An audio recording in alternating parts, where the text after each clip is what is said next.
नमस्कार, सुरेखा रेसिपीमध्ये तुमचे खूप खूप स्वागत आहे। आज आपण महिनाभर टिकणारी कैरीची चटकदार आणि चटपटीत चटणी बनवणार आहोत।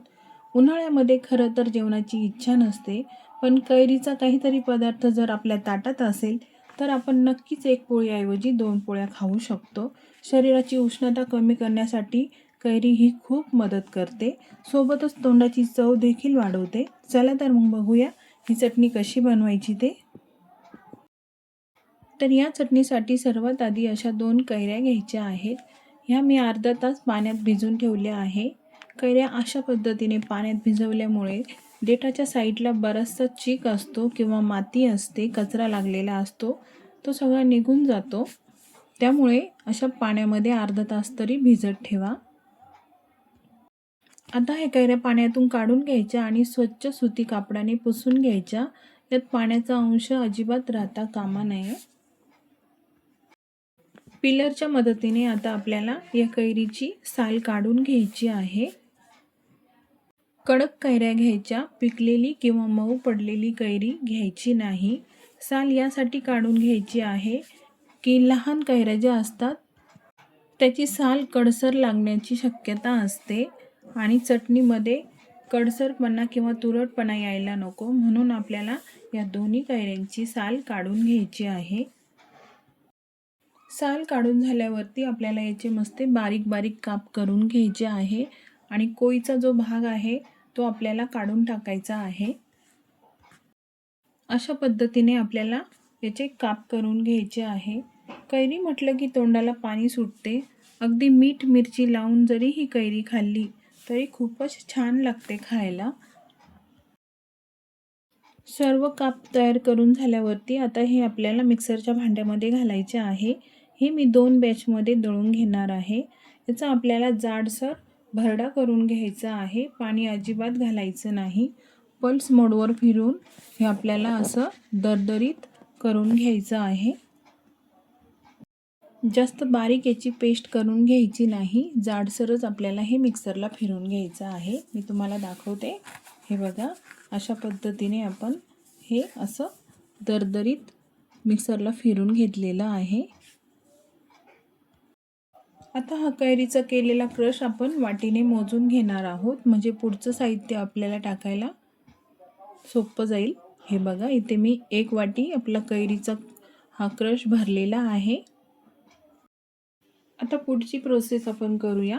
इथे गॅसवरती मी कढई ठेवलेली आहे आणि त्यामध्ये 4 मोठे चमचे आपल्याला तेल टाकायचं आहे। तेल जरा जास्त घालायचं, कारण आपल्याला ही चटणी जास्त दिवस टिकवायची आहे आणि तेल हे प्रिझर्वेटिव्हचं काम करतं, म्हणूनच तेल जास्त घाला।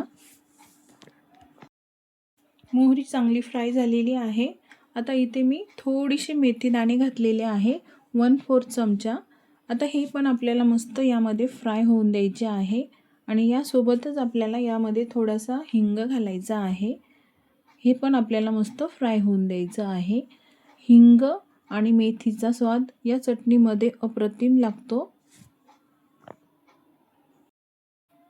आता यामध्ये आपण जो कैरीचा क्रश केलेला आहे, कैरीचा भरडा, हा यामध्ये घालायचा आहे आणि हा मस्त आपल्याला परतून घ्यायचा आहे। यामध्ये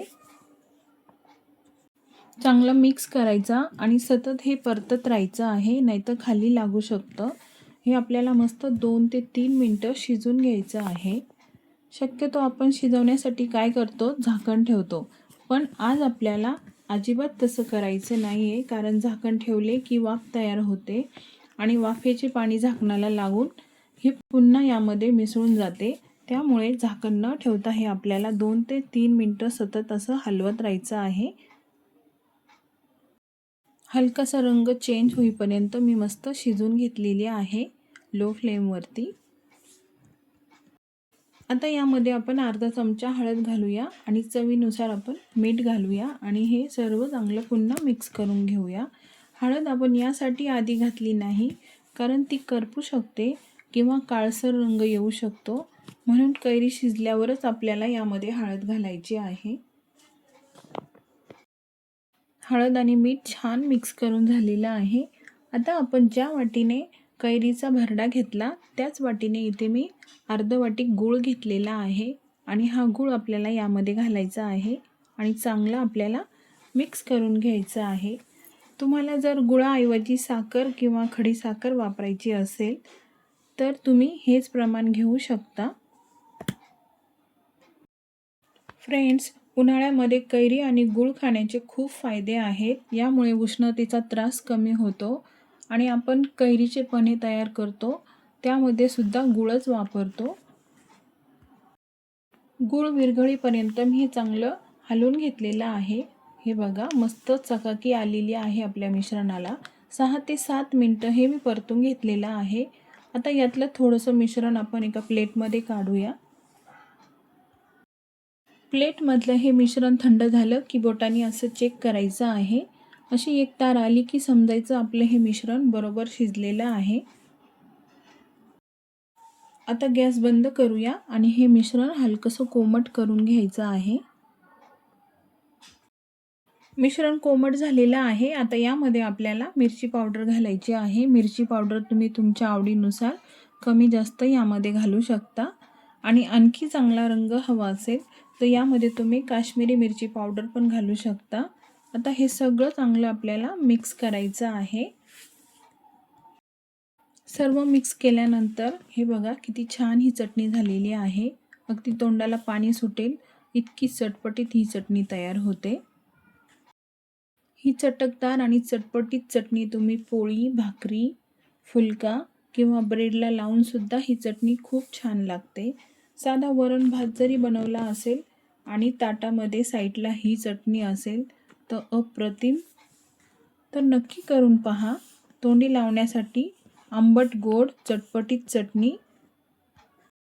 ही चटपटीत चटणी तुम्ही एकदा बनवली की महिनाभर आरामशीर टिकते, खराब अजिबात होत नाही. तर फ्रेंड्स, आजची ही रेसिपी कशी वाटली हे कमेंटमध्ये नक्की सांगा. रेसिपी थोडी जरी आवडली तर लाईक आणि सबस्क्राईब करायला विसरू नका. पुन्हा भेटू पुढच्या रेसिपीमध्ये. तोपर्यंत मस्त खा आणि मस्त रहा.